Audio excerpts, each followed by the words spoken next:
Fianga siandos ka buntani Put kalfatak fangakiyak chandaan changi Hita ni titi hit chom titulu wafa Ichot cham rinam na sinyava nge falasa Tora batu janga ari Seng cha selanga Ifir ng tan chus wala paratisa niya brama Azam ala il papa Azam tumang mama Jayanda chika boli fangka ita yara falti fanzetang Ipapatesang Tuntid fus numbe Kasam niyan sinanjara Lamsil katof na tara Nafnar dyan firang fa Sa chimet simyala Ulmil mandiatan at chika chimet sulafa ka Mitatolan sa chimet suling artistong kalapatsa Ni fafates ka chimba il ko fasara itza Mi pangkatyabar ang bola villain fa eng chifa mitza Ulmil ang chika akun dyan nga ari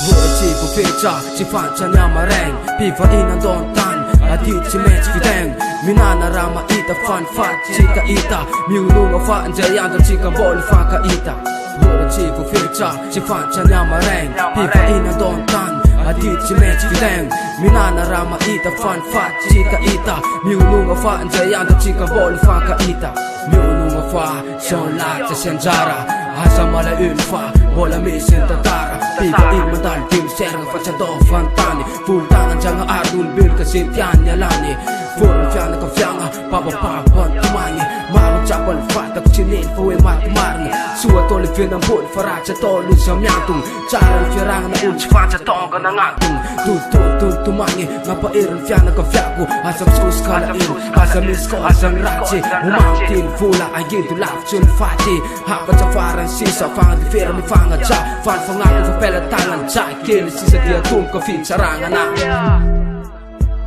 Hapat sa faran sisa Fanga di fira mi fanga cha Fan fangaku fa pela tangan cha Kili sisa dia tum ka fit sarangan na Chico fecha Si fancha niya mareng Piva inang don tan Atit si Mets Fideng Minanarama ita fan fat chita ita Miununga fa anjayan da chika boli fa ka ita Hura chico fecha Si fancha niya mareng Piva inang don tan Atit si Mets Fideng Minanarama ita fan fat chita ita Miununga fa anjayan da chika boli fa ka ita